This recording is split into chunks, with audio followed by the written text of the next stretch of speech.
Приветствую всех подписчиков и зрителей канала. С вами Олдбол, и сегодня у нас сборник роликов, выходящих на Бусти. Очередные 4 игры ждут вас впереди. Начнем без лишних предисловий. Особо опасен, или Wanted Weapons of Fate. Шутер от третьего лица, сделанный как игра к одноименному фильму от режиссера Тимура Бекмамбетова. Основанного в свою очередь на серии комиксов. По сюжету фильма Уэсли Гибсон, обычный неудачник, становится членом секты убийц под названием Братство Ткачей, который убивает людей по всему миру, считывая цифровой код с древнего ткацкого станка. Там он учится пускать пули по дуге и прочим интересным вещам, чтобы в итоге стать целью заговора в братстве. Смотрел я фильм давно, и как к развлекательному продукту претензий у меня к нему нету. Тем более, что это дорогостоящая экранизация старинного анекдота. Джеймс МакЭвой, Морган Фриман, Анджелина Джоли и Константин Хабенский в художественном фильме «Какого черта здесь делает Константин Хабенский?». Но хватит о фильме, у нас тут игра от студии Green. В случае игры по фильму, либо фильма по игре, я считаю, что продукт должен быть самостоятельным. Я, например, не должен помнить, что происходило в фильме, чтобы понять, что происходит в игре. Приступим. Главный герой тот же, что и в фильме, зовут его Уэсли, он жалуется на свою скучную жизнь, потом все переходит к обучению. Игра показывает стандартные вещи для того времени. Экшен со стрельбой из укрытия. Немало времени уходит на разъяснение, как забороть противника со щитом. После этого герой рассказывает, что ему снится мать, которую он никогда не видел. Всегда его сон заканчивается появлением загадочной фигуры, убивающей мать. Просыпается Уэсли от шума. На его дом напали люди в штурмовом снаряжении. Одного героя устранил, а другой с простреленной ногой совершил олимпийский прыжок со щитом из окна и, оставляя кровавый след, убежал. Герой, видимо, шестым чувством понял, что это командир, даже при отсутствии знаков отличия. Он устремился за ним для того, чтобы взять у него интервью. Рядовые для выяснения обстоятельств Уэсли не интересуют. Так, пробежав пару крыш и домов насквозь, при этом замочив немало противников, Уэсли сталкивается с щитоносцем раз на раз. Не зря же обучение проходили. Вот и материал закрепили. Больше он никогда не понадобится в этой игре. Сразу после этого Уэсли встречает еще одного убийцу.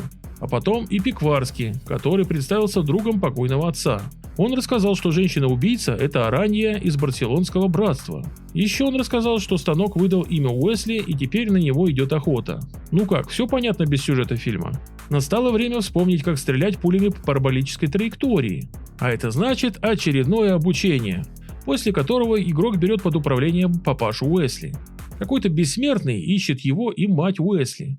Папаня, в отличие от сынули, шмаляет сразу из 2 пистолетов, да и место действия поживописней. Вы уже должны заметить, что мышь еле двигается. Все правильно, регулировка чувствительности в игре не работает. Более того, переключение чувствительности на самой мышке тоже никак не влияет. Как разработчики этого добились, я не знаю. Вскоре папаше пришлось прикрывать Элис, пока она продвигалась по другой стороне улицы. Нашлось место такому новаторскому решению, как прикрытие из танкового пулемета и снайперской винтовки. Бессмертный убил мать героя, а Кросс, так зовут отца если что, забрал Уэсли из ее рук. Таков был пересказ Пикварски. Не оставляй его.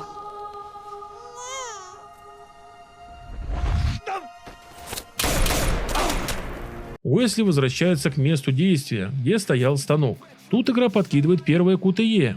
В эффектном ролике игроку нужно сбить пули противников и устранить врагов за короткие промежутки времени. Все казалось бы просто, но с мышью, которая проходит сантиметр на экране за полметра пути по ковру, порой бывает сложновато. Закончив с отстрелом безмозглых болванов, герой становится свидетелем разговора Араньи и Русского. Нет, тело найти не удалось. Может быть, сын киллера ей интересуется? Ха-ха. Возможно, он хочет насладиться телом Фокс, пока оно не остыло. Заткнись. Он не такой извращенец, как ты. Прибери здесь до прихода Брумеля. Мы займемся станком позже. Хорошо? Ты мне поможешь? Ты знаешь, сколько мне это стоило? Аревуар, сучка моя! За работу! За ночь надо все убрать! После шутки о загробной любви я перестал улавливать суть этого разговора. То ли переводчики постарались, либо так задумано, останется секретом. Бой с боссом – вот что ждет игрока дальше. На убитом противнике Уэсли обнаружил татуировку с двоичным кодом и решил отрезать ее для Пикварски. Тот рассказал, что полный код состоит из 3 частей, и мы возвращаемся к обучению. Его же так не хватало. Теперь Уэсли научится переходить от укрытия к укрытию с замедлением времени. И игра снова нас отправляет в прошлое к отцу Уэсли Кроссу. У него тут большая разборка в самолете. Самолет разгерметизируется в процессе, что добавляет мотивации Кроссу. В кабине он находит бессмертного. Вот это! Сукин сын. Всего лишь смертный. Или хочешь научиться летать? Два крутейших киллера не смогли застрелить друг друга с расстояния 3 метра. После этого Кросс возвращается в падающем самолете в багажное отделение. Самолет он покидает на автомобиле.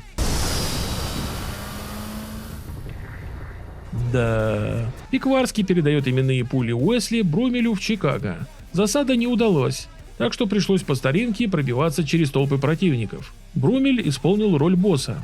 Пришлось выкуривать его из глухой защиты крученными пулями. На самом деле мне кое-что нужно снять с твоего трупа.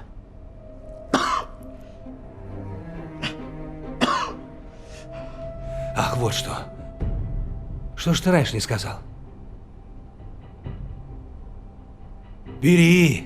Рука с кодом пополняет пищевые запасы Уэсли, но Брумель успевает подорвать помещение. Но как-то слабо, просто начался пожар. Уэсли считает, что Пикварский не договаривает, но тот подогнал ему порцию новой лапши на уши. Игра снова возвращает нас к Кроссу, который приехал помогать Слоуну защитить братство. Но на этот раз у героя 2 ПП с глушителем. Это хоть как-то разнообразит игру. Отразив нападение снаружи, Кросс перемещается к станку. Отстреляв нападающих там, он чудом попадает под стол, где находит приклеенный на жвачку шифр от станка с заказом на Слоуна. Это однозначно победитель премии «Лучший рояль в кустах». Навсегда. Кросс вместо того, чтобы стрелять, решил поговорить и в итоге попал в ловушку, выбравшись из которой он решительно карает всех оставшихся недругов. После чего во дворе увлекательная стрельба из стационарного пулемета. Дальше, совершив очередной олимпийский прыжок, Кросс приземлился на поезд, где его ждал бессмертный. На этот раз Кросс догадался выстрелить второй раз и попал в ствол пистолета, отчего тот разлетелся осколками прямо в лицо бессмертному.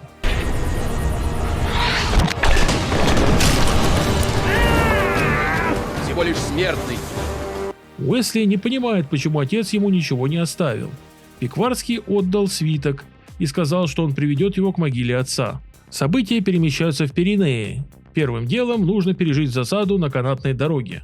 У героя новый пистолет, заменяющий предыдущий. Он помощнее и звучит поприятней. В полузаброшенном комплексе предстоит схватка с Араньей. Ее нужно атаковать в замедлении, пробегая от укрытия к укрытию. Несколько повторов достаточно. Кот Араньи был более коротким, чем остальные. Прости, но это мое. Я бы хотел заставить ее кричать другим способом, но как минимум она все-таки лежала на спине.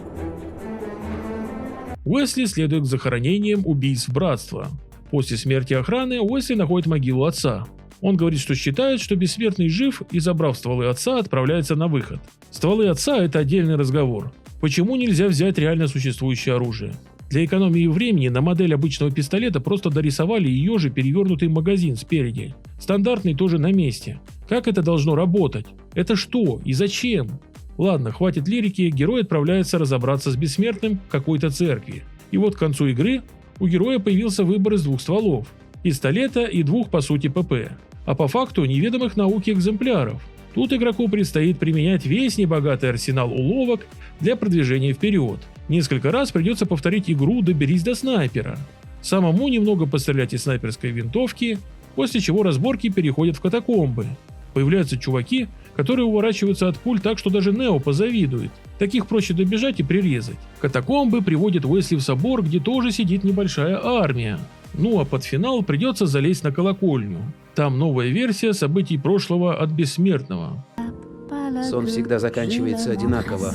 Он всегда заканчивается появлением убийцы.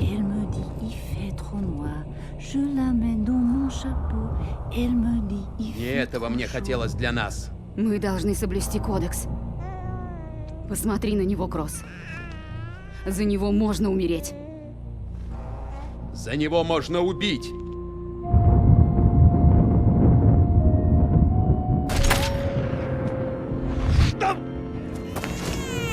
Твое крещение спасение, Уэсли, в этих самых водах. Но теперь некому тебя защищать. Ничего не понимаю. В общем, ну и черт со всем этим. Здесь у нас финальный босс. Недруг Уэсли бегает от колонны к колонне, и его нужно атаковать на замедленном времени. Внезапно финальная сцена не переведена. My mother and father died because, like you, they were fanatics because they trusted what? A fucking rag? Put down faith in the moon. You're so sure of yourself, of your righteousness, but life is full of doubts. It's not blind faith. And you aren't God. I do know what I am. I'm an asshole with a gun and a cool suit. A very cool suit. Oh, sorry, I almost forgot. I have something with my name on it, but I think it belongs to you.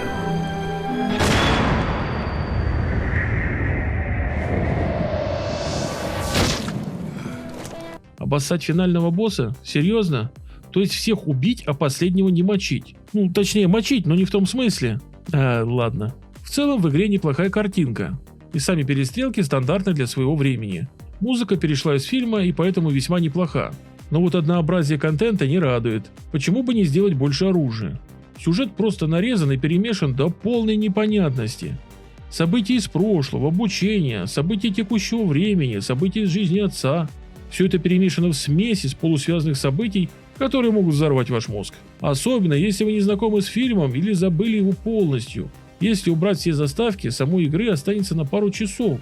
Но все же игра не оставляет ощущения потерянного зря времени. Потому что игры по фильмам, как и наоборот, редко бывают хотя бы средними. Тут как раз такой случай. Хватит обсуждать приключения Уэсли, идем дальше. Следующая игра – продолжение одного довольно известного зомби-шутера из прошлого выпуска. Раз уж дорога Fiddler's Green вызвала такой наплыв воспоминаний, то стоит детальнее вспомнить Day of the Zombie от той же конторы Groove Games. Этот, с позволения сказать, продукт вышел в 2009 году. И если дорога Fiddler's Green в своем 2005 выглядела устаревшей, то День зомби выглядит еще хуже в 2009 году. Практически все наполнение игры перешло из предыдущей, а вот сами уровни выглядят чуть лучше, чем в Counter-Strike 1.6, и при этом неоднородно. Над одним хоть немного старались, а над другим нет. Вместо видеозаставок теперь анимированные комиксы. Это модно, было в 2001 году, когда вышел Max Payne. Теперь актуальнее будет сказать, комиксы – это экономно. Игра рассказывает целых 3 истории в одной. Первым героем становится студент, который очень хочет добраться к своей подружке, чтобы спасти. В тот день, когда все началось, Джонни и его соседка по комнате Сьюзен готовились к сессии. И тут началась эпидемия. Сначала Джонни испугался за себя. Он заперся в комнате общежития, но тут вспомнил о своей красавице-подружке. Здравствуйте, вы дозвонились до Эрики. Оставьте мне сообщение. Эрика, это Джонни. Мир, кажется, слетел с катушек. Молодой человек сразу находит самоучитель кунг-фу и просто бьет своих бывших соседей по общаге, пока они не перестанут двигаться. Следующий уровень мы играем уже за завхоза колледжа Фенкот Мемориал. Завхоз колледжа Фенкот – объект постоянных насмешек студентов. Когда началась эпидемия, его единственным желанием было спасти свою драгоценную школу. Электричество вдруг отключилось. Проклятые студенты. Декан зовет их приколистами. Приколисты. Цель завхоза – спасти колледж. Стартует он с молотком, и теперь это нормальное оружие, в отличие от предыдущей игры. А может, завхоз просто мастер обращения с этим инструментом. А может, у него фамилия Печушкин, кто знает. Для начала суровый завхоз хочет спасти редкие книги. За ними он спускается в хранилище. Где-то по дороге ему достается рычажная винтовка. Теперь в ней 6 патронов, и калибр обозначен как 22, что гораздо правдоподобнее, чем 5.56, если судить по ее эффективности. Книги найдены, следующая остановка – генератор. Но сейчас игра переносит нас к третьему герою. Сержант Дэниел Трэвис стартует из дома сторожа неподалеку колледжа Фенкот Мемориал. Эпидемия не прошла мимо внимания военных. Но даже у героев есть свои пределы. Что происходит, когда солдат остается один? В 19:00 мы высадились у колледжа Фэнкот Мемориал. Задача не дать инфекции распространиться. Сразу понятно, что лучшие игрушки будут у этого персонажа. Немного пооборонявшись со снайперской винтовкой, солдат хватает автомат и пробивается в поисках безопасного места. Бежать приходится по каким-то огородам и прочей отвратительной графике. Просто посмотрите на эту дорогу в конце уровня. Студент добрался до улицы, там подобрал коктейли Молотова и через время револьвер. Вот и все его бесхитростное вооружение. С таким убогим набором ему и предстояло продолжить свой путь. Завхоз зачем-то решил сбегать в сторожку за Большой Бесси. По пути он все время винит студентов. И это тот самый уровень, который прошел солдат. Только завхоз проходит его в обратном направлении. И это нормально для этой игры. Все уровни будут обкатаны по 2, а то и целых 3 раза. Если уже экономить, то на всем. Большая Бесси – это дробовик. Вместе с ним завхоз быстро возвращается обратно. В это время солдат пытается догнать свой взвод через библиотеку, попутно расстреливая всех из автомата и глока. Ему даже гранаты попадаются. К несчастью, его коллеги мертвы. Завхоз тоже добрался до колледжа. Теперь этот буйный дед хочет спасти реликвии колледжа. Первой была фенкотская лопата. Почему этот предмет в витрине и в чем его ценность, остается только догадываться, но радость завхоза неподдельна. Еще пару старых фотографий, и дед успокоился. Студент пришел в библиотеку. Зачистив ее уже в 3-й раз после завхоза и солдата, он нашел аудиопослание. Его подружка спряталась в аудитории. Пора идти к главному входу. Солдат тем временем пришел в общежитие. На крыше его должен был встретить вертолет, но он разбился, и солдату пришлось долгое время выживать под напором трупов снизу и бывших его коллег из вертолета. Вертолет разбился, видимо, от перегруза, потому что зомби было очень много. Даже все патроны закончились. Последних пришлось трубой выключать. Завхоз по улице пробирался в общежитие и пробрался, потому что по дороге нашел склад с патронами. Студент вломился в колледж. В какой-то из 3 аудиторий его подруга, но он не знал в какой, поэтому он решил звонить ей на телефон в каждой из аудиторий. Естественно, он услышал звонок в последней. На этом его приключение закончилось.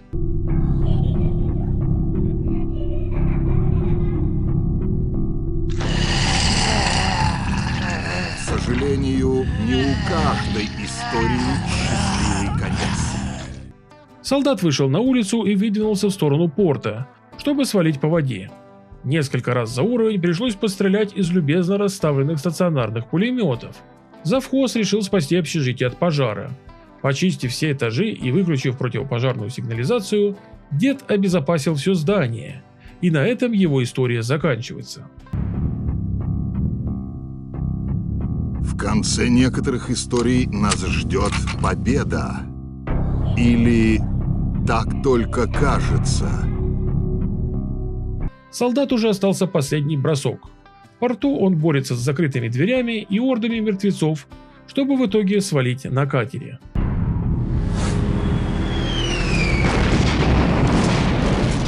Но победа – понятие относительное. Никто не переживет день зомби. Вот такой зомби-хоррор. Задумка с героями неплохая, но можно было бы ее доработать. Добавить оружие, а то небогатый арсенал первой части поделили на 3 персонажей и стало совсем бедно. При этом напряженность игры осталась только у завхоза. Ему приходится экономить патроны и продвигаться осторожно. Здоровья у него немного, а количество зомби среднее. При этом огнестрела у него маловато. Только дробовик спасает, но патронов к нему немного. Студент просто месит всех в рукопашную. Большие скопления мертвецов для него редкость. А вот солдат и вовсе просто устраивает фарш. Без патронов он оставался буквально пару раз за игру. Для 2009 года игра уже почти стилизация под ретро. А сейчас и подавно. Если не хватило первой игры, то можно пройти и эту. Но только как добавку. Играть в Day of the Zombie как в самостоятельный продукт – очень плохая затея. Из плюсов осталась разве что мрачная музыка и продолжительность в 2,5 часа. Пожелаем завхозу Печушкину успехов в удержании занятой территории и отправляемся в недалекое будущее вместе с другой игрой. 2009 года выпуска от студии Green. По абсолютно тому же рецепту, что и особо опасен, студия выпускает Terminator Salvation практически одновременно с фильмом. Посмотрим, как студия обошлась с материалом. Все начинается с суровых кадров войны людей и машин. Земля в руинах, машины одерживают верх, люди теряют надежду. Среди всего этого кипиша бежит к своим Коннор, он и будет главным героем игры. Разработчики заходят с козырей, ставя периодически заглавную тему Терминатора, и под нее, как известно, что угодно будет выглядеть круто и эпично. Отряд перегруппируется и сразу же подвергается нападению летающих роботов. Герой может таскать две пушки одновременно, есть автомат и дробовик. Как раз из дробовика удобно отстреливать летающих дронов. Но вот и встреча с Т-600.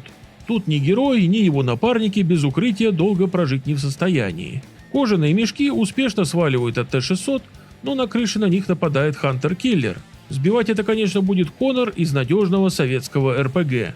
Все же знают, что никто и никогда не в состоянии устоять перед этим смертоносным девайсом. С ним еще наши потомки будут Альфа-Центавру у рептилоидов отбивать. Так что убогая машина Скайнета обречена. Пока летающая сволочь на перезагрузке, отряд перебегает на соседнюю крышу. Один из них почему-то этого не сделал, за что расплатился близким знакомством с Т-600. Группа садится по машинам, и игра превращается в тир на колесах. В результате погони Хантер-киллер врезается в бетон и, похоже, больше не загрузится. Одна из машин заглохла, и это приводит к тому, что ее захватывает Т-600. Налетают дроны, и погоня продолжается. Но по дороге удается отбиться. Ночь сменяется днем, а группа переходит на пешее передвижение, так как местность уж очень неравномерна. Разруха и поросшие кустами руины выглядят неплохо, хоть и являются простыми декорациями. Никаких секретов или там нычек с крутыми патронами в игре нет. Появляются новые противники, так называемые пауки. Неплохо держат удар спереди, поэтому требуют обхода или взрывчатки. Так по разрушенным улицам группа доходит до места, где другие люди ждут эвакуации. Немного поспорив, люди начинают отбиваться от атаки машин. После боя Коннор ловит сигнал некого Уэста. Он в региональном штабе Скайнета, и с ним еще два бойца. Один из них ранен. Ситуация, прямо скажем, печальная, но Джон обещает прийти на помощь. Сигнал срывается. Джон рассказывает об этом остальным, но никто даже всерьез это не воспринимает. Еще одна волна врагов, и наконец-то прилетает вертушка. Джон пытается уговорить начальство оказать помощь, но ничего не получается. В итоге Джон собирается пойти в одиночку, но его напарница, немного поколебавшись, присоединяется к нему. Это спасает им жизни. Улетающий вертолет сбивает огромный харвестер. Ничего не остается, как лезть в подземку. Блэр и Джон продолжают движение. Ловят еще один сигнал от некого Добкина. Его группа совсем недалеко. Отстреляв с десяток пауков, Коннор находит их, и две группы соединяются, чтобы немедленно подвергнуться атаке. По окончанию боя Добкин предлагает отправиться к заброшенному пункту снабжения, чтобы пополнить припасы. Т-600 атакует группу. Одного из людей Добкина сразу мочат, остальным приходится отступать. Добкин собирает бомбы, а Коннор их применяет, отстреливаясь из пулемета. Так удается уничтожить терминаторов и оторваться. Но Добкин был смертельно ранен. От всей группы остается только Энджи. Коннор не отказывается от первоначальной идеи помочь людям в штабе Скайнет. На улицах патрули пауков через каждые 100 метров. Чтобы продолжить дорогу, Джон решил залезть на небоскреб. По дороге к зданию группа заметила странных людей, но это оказались терминаторы с резиновой кожей. Остальной путь было пройти проще, там были уже роботы-пауки и дроны. Внутри небоскребов врагов не было, только на последних этажах и крыше был бой с дронами и Хантер-киллер машиной. Сверху оценив ситуацию, Коннор решил, что нужно спускаться в метро. На улицах небезопасно, а в метро, если повезет, можно будет пройти почти весь путь. По пути к станции пришлось столкнуться с парой патрулей, но сам спуск прошел тихо. Некоторое время удалось продвигаться без лишней компании, но вскоре группа Коннора наткнулась на станцию с людьми. Их главный потребовал, чтобы Коннор порезал себя ножом, чтобы убедиться, что он не машина. Рассказ Коннора про то, что он идет выручать 3 солдат в штабе Скайнет, вызвал непонимание у населения станции. Но, по крайней мере, они согласились дать еды и воды. Барнс, завхоз, начал выдавать припасы, но прозвучал сигнал тревоги. Скайнет нашел станцию и приходится принять участие в ее обороне. Барнс хочет обвалить станцию, чтобы выиграть время на побег. Пока он это делает, нужно сдерживать врага. Машин было немало, спасает только огромное количество оружия, разбросанного на станции, включая РПГ и однозарядный переломный гранатомет. Станция обвалена, и все выжившие сваливают на метро. Всю дорогу приходится отстреливаться из РПГ от роботов, похожих на мотоциклы. Начальник жителей подземки решает даже сделать остановку, чтобы подобрать еще людей. После, немного покатавшись, вагон феерически вылетает на свежий воздух. И уже в следующей сцене все выжившие сидят в автобусе и двух багги с оружием. На этот раз это автоматический гранатомет. Из каждой будки появляется какой-то терминатор и настойчиво атакует выживших. Конвой выезжает на шоссе. Там в погоню бросаются мотороботы. Как только погоня остается позади, группа останавливается для прощаний. Лидер метрожителей говорит, что пока существует вышка связи Skynet, любые планы людей в регионе обречены на провал.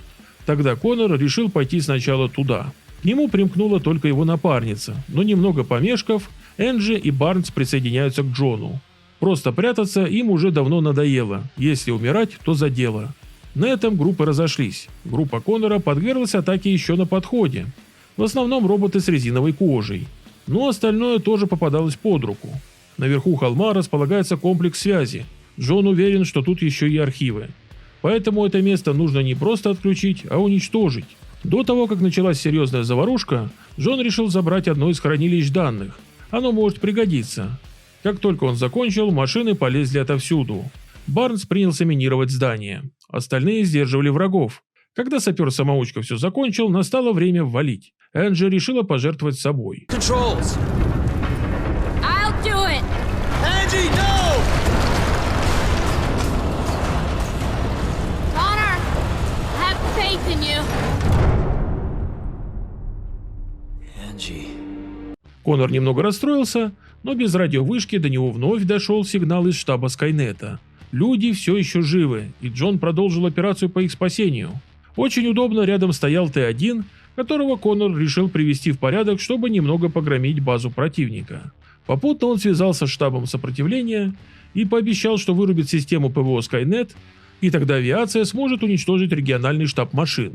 Джон починил механическую громадину, и тут вернулись метрожители. Их главный сходу подарил модный ноутбук, чтобы управлять оружейной системой.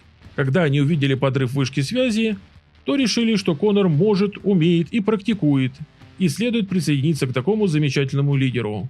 Итак, прорыв. С помощью механической громадины, взятой под контроль, люди Коннора уничтожают часть пушек и сопротивление Skynet. Все ПВО уничтожить не вышло, придется выключать его изнутри. Доехав до удобного места, отряд разделился. Коннор отправился выручать людей и отключать ПВО, остальные побежали отвлекать. Группа продвигается, мочит машин и в итоге находит тех 3 сторожей, из-за которых начался весь кипиш. Мужики конкретно в шоке от того, что за ними кто-то вернулся. Они аж прослезились от такого. Один даже решил, что пойдет с Коннором обратно в штаб Скайнета вырубать защиту. В самом сердце комплекса Коннору удалось отключить Скайнет на небольшой промежуток времени, после чего следует эвакуация и уничтожение регионального штаба.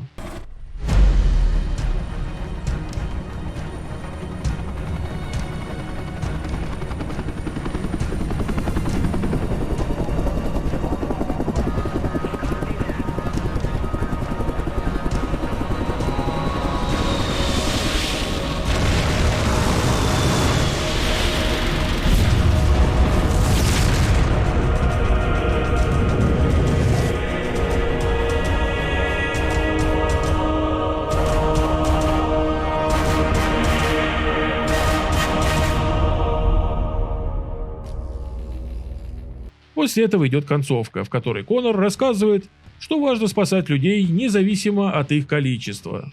И то, что с этой победы начнется освобождение человечества. Ну вот и все. Игра не дает заскучать, постоянно идет смена действий, стремительно развиваются события, и несмотря на средний геймплей, а это абсолютно стандартные прятки за стенами, Terminator Salvation производит поначалу впечатление добротной игры. Но все это заканчивается за 2 часа. А это очень мало. Если бы это раздавали, скажем, в нагрузку к билету в кинотеатр, это было бы круто. Но для отдельной игры за деньги этого слишком мало. Это была последняя игра студии Green, а мы продолжаем. Игра 2017 года от Собака Studio. Редимер – экшен-мордобой с элементами шутера и прокачки. Главный герой этой игры лихо машет руками и крутит вертушки ногами, делает перекаты, добивает противников и может подбирать холодное и огнестрельное оружие. С собой он таскает только один экземпляр для ближнего боя, пока не сломается, а ломается тут все. С огнестрельным оружием картина похожая. Один ствол, пока не закончатся патроны. Перезаряжать и накапливать патроны впрок герой не умеет, либо презирает материальные накопления в принципе. Приступим к сюжету. Главный герой рассказывает о своей жизни в храме исчезающей звезды. Монахи проводят свои дни в тяжелом труде и медитации, не забывая о тренировках для укрепления тела и духа. Героя зовут Василий, и в храм он пришел, чтобы забыть свое прошлое. Здесь он нашел новый дом и новую семью. Здесь Василий не был солдатом, тут он был братом и искателем мудрости. По крайней мере, он в это верил. Тренировки давались легко, но во время медитации Василий все равно вспоминал свое кровавое прошлое. И сколько бы он ни пытался уйти от воспоминаний, его прошлое снова его нашло. На храм напали. Василий быстро вспоминает свои армейские навыки, дополненные знанием боевых искусств, и без угрызений совести применяет все это на напавших. Можно хоть 40 лет прожить, сопротивляясь зависимости. А затем ты получаешь всего одну каплю своего наркотика и тут же слетаешь с катушек. Отбитые кулаками Василия тела падают и отлетают. Хруст костей и проломленных черепов эхом отражаются во дворах и руинах старого храма. Братья-монахи, к сожалению, такого отпора оказать не могут, поэтому Василий спешит к основным помещениям. Василий всячески заставляет атакующих пожалеть о том, что они родились на свет. Один из раненых братьев говорит Василию, что часть монахов уводит. Василий немногословен, но если говорит что-то, то по делу. Этой пулей ты прервал 2 жизни. Из огнестрела с противников можно подобрать пистолет и дробовик. Пистолет слабоват, а вот дробовик при правильном применении творит чудеса. Прокачка вроде бы связана с частотой применения того или иного ствола. Также удары руками, ногами и холодным оружием качаются по отдельности. Живой брат говорит, что противники сканировали монахов и забирали только подходящих. В погоне он предлагает отправиться по подземному туннелю. Там, среди прочего, попадаются огнеметчики. Очень крепкие ребята, да еще и сжечь могут за секунды, если не успеть увернуться. В подземельях противников не меньше. Теперь у них иногда на вооружении встречается винтовка. Как по мне, она не намного полезнее пистолета. Вскоре Василий находит того, кто командует атакой. Это тебе твой мастер приказал, а, старый? Нет! Не благодари. Друзья для того и нужны. Несмотря на победу, дело завершить герой не успевает. Его останавливают транквилизаторами. Киборг, с которым Василий дрался, это Беркут. Он и Василий вместе выросли на улицах. Беркут был для него как брат. Вместе они стали солдатами, но когда Беркут согласился на аугментирование, Василий отказался. В итоге их дороги разошлись, но, оказывается, остался неразрешенный спор. Василий приходит в себя в камере какого-то исследовательского комплекса. Хлипкая дверь не в состоянии сдержать пленника, но снаружи ничего хорошего героя не ждет.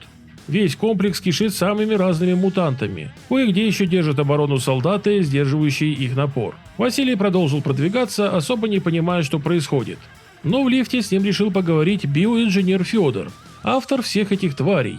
Он помогает Василию, чтобы тот помог ему. Сейчас он направил его к выжившим монахам. Из оружия начинает попадаться пистолет-пулемет, а у мутантов пополнение – шипастый урод, которого опасно бить голыми руками. По дороге Федор решил признаться, почему помогает. Оказывается, корпорация Алтатех уже 5-й год не повышает Федору зарплату. Они зарабатывают миллионы на его трудах и даже ни разу премию ему не выдали. У самого Федора кишка тонка прийти в офис с ружьем. А вот Василий сможет разъяснить позицию Федора начальству во всех оттенках красного. Тем временем Василий встречает мутантов, кидающихся слизью. Крайне раздражающий противник, особенно в случае поддержки. Интересный бой был в оранжерее, где противники бежали напрямую, а Василий был ограничен проходами. Сразу за оранжереей было помещение с целой ордой, включая нового огромного качка-мутанта. На следующих этажах было только аварийное освещение. Из-за этого этот уровень стойко вызывал ассоциацию с третьим Думом. А производство мутантов тут поставлено на широкую ногу. Целые инкубаторы плодят уродов. 2 из них выступили в роли босса. Один постоянно кидался гадостью, а второй телепортировался. Хорошо, что тут были кнопки для управления подачей электричества. Так телепортирующегося можно было бить током в лужах, а потом чем-нибудь по голове. Второй был попроще. Его просто нужно было обработать мощными ударами. Теперь путь свободен. Но не на свободу, а на военную базу, которая находится неподалеку. По дороге Василий вспоминал, как Волков, их с Беркутом командир, подписал их на процедуру аугментации. Беркут принял это с энтузиазмом, а вот Василий от этого отказался. После чего Волков попытался это сделать насильно. Василий бежал и напоследок всадил пулю Беркуту в голову. Его вертолет упал в горах, там героя подобрали монахи и позволили остаться. За это им пришлось заплатить страшную цену. Теперь Василий отомстит. Проникнув на базу через вентиляцию, герои начинают уничтожать всех встречных солдат. Появляются новые кибернетически улучшенные солдаты. Так вот как выглядит прогресс. Не впечатляет. Кулачный бой удается докачать до максимума. Теперь атаки кулаками наносят урон электричеством. Не спрашивайте меня как.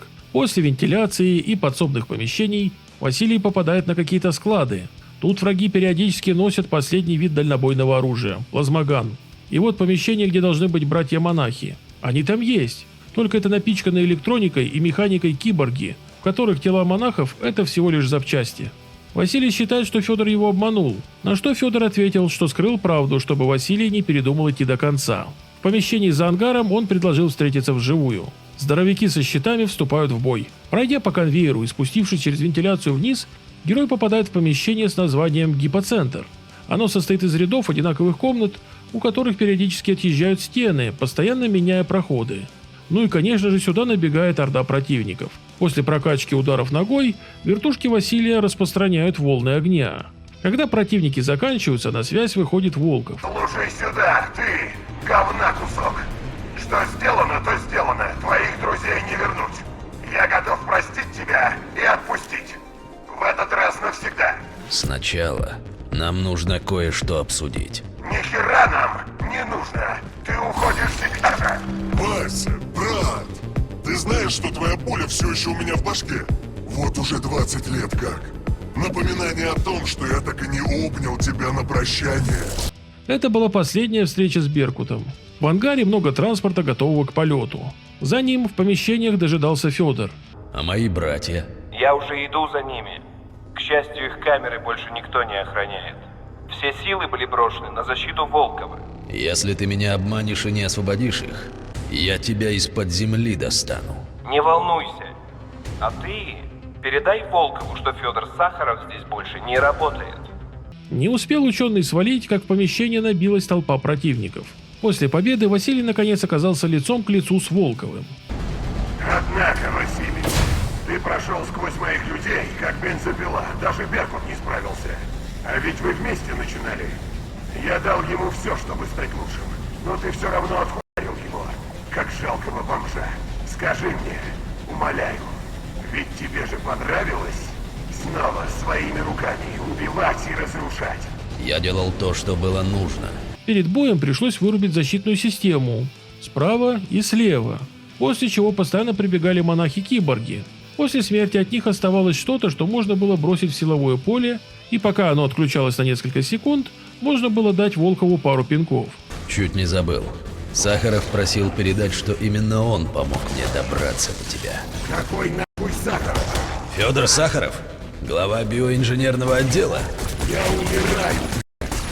Мне нет дела до каких-то мудаков-инженеров. Если бы искупление наступало нажатием на одну кнопку, то это она. Нажмите «Успокоение». Нажмите «Гармония». Нажмите «Спасение».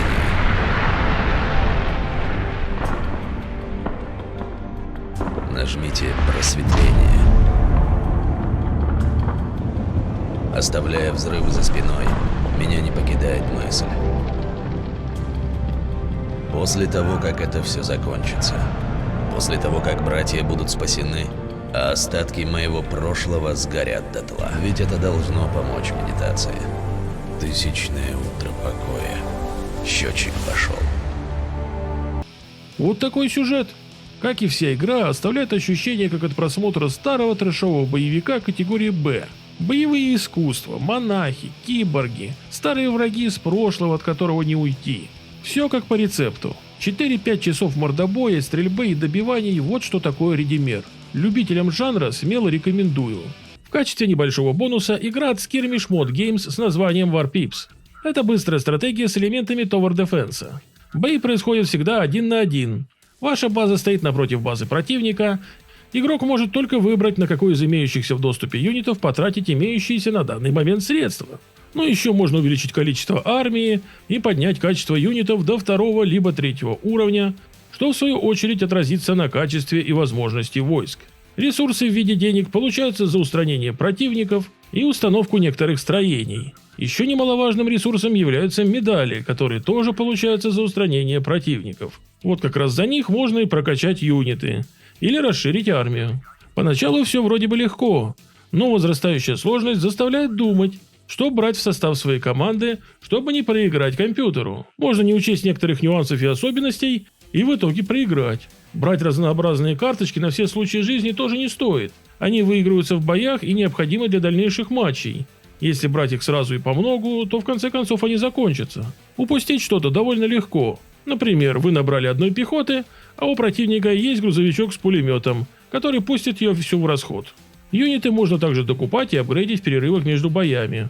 Плюс за захват той или иной территории игрок получает разнообразные пополнения. Глобальная карта представляет из себя набор секторов, которые нужно захватить, чтобы добраться до центральной базы противника. На какой из секторов напасть, выбирает сам игрок. Есть определенный запас жизней. Проигрыш отнимает одну из них. Если потерять все, кампания заканчивается. Графика довольно самобытная, матчи длятся 10-20 минут, что прекрасно подходит для того, чтобы скоротать время, либо сменить деятельность. В дополнение к этому музыка, вызывающая стойкие ассоциации с работами Фрэнка Клипаки времен команды Conquer. Так что если есть желание расслабиться, поиграв в нечто околостратегическое, War Pips вполне подойдет, но брать его можно только по скидке. На этом все. С вами был Олдбул. Подписывайтесь на канал, пишите комментарии. Можете поддержать канал донатом, либо платной подпиской на Boosty. Все важные ссылки в описании. Спасибо за уделенное время и до встречи в будущих выпусках. Пока.